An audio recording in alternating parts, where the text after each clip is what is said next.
निवडणुका आल्यामुळे सरकारला लाडकी बहीण भाऊ आठवते. लाडकी बहीण योजनेवरून सुप्रिया सुळे यांचा महायुती सरकारवर निशाणा.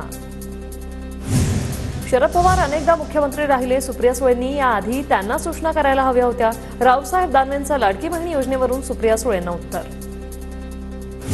मुंबई सत्र न्यायालयातील न्यायाधीश राहुल रोकडेंची बदली. शिखर बँक घोटाळा, महाराष्ट्र सदन आणि कलिना मध्यवर्ती ग्रंथालय घोटाळा, भोसरी भूखंड गैरव्यवहार प्रकरणाचे खटले अंतिम टप्प्यात.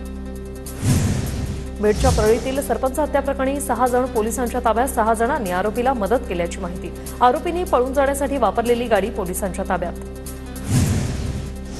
पुंडलिक खांडे आणि पंकजा मुंडेंचा 26 जूनला एकाच गाडीतून प्रवास, व्हिडिओ व्हायरल. तर 27 जूनला पंकजा मुंडेंना लोकसभा निवडणुकीत धोका दिल्याचे वक्तव्य करणारी कथित ऑडिओ क्लिप व्हायरल.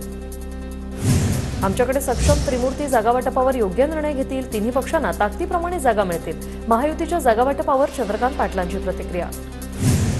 आपल्याला मिळालेलं स्वातंत्र्य दळभद्री, हिंदवी स्वराज्य हेच खरं स्वातंत्र्य, संभाजी भिडेंचं वादग्रस्त वक्तव्य. राज्याच्या मुख्य सचिवपदी सुजाता सौनिक यांची नियुक्ती. सुजाता सौनिक यांनी राज्याच्या मुख्य सचिव पदाचा पदभार स्वीकारला.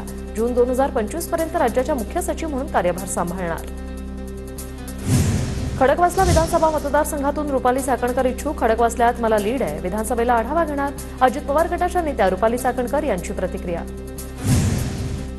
ठाण्यातील येऊरच्या पायथ्याशी सामाजिक कार्यकर्त्या नताशा आव्हानांचं आंदोलन. स्थानिक आदिवासी बांधव आंदोलनात सहभागी. सायंकाळी 7 नंतर प्रवेशबंदी असतानाही या भागात मौजमजा करण्यासाठी जाणाऱ्यांवर कारवाई करा, त्यांची मागणी.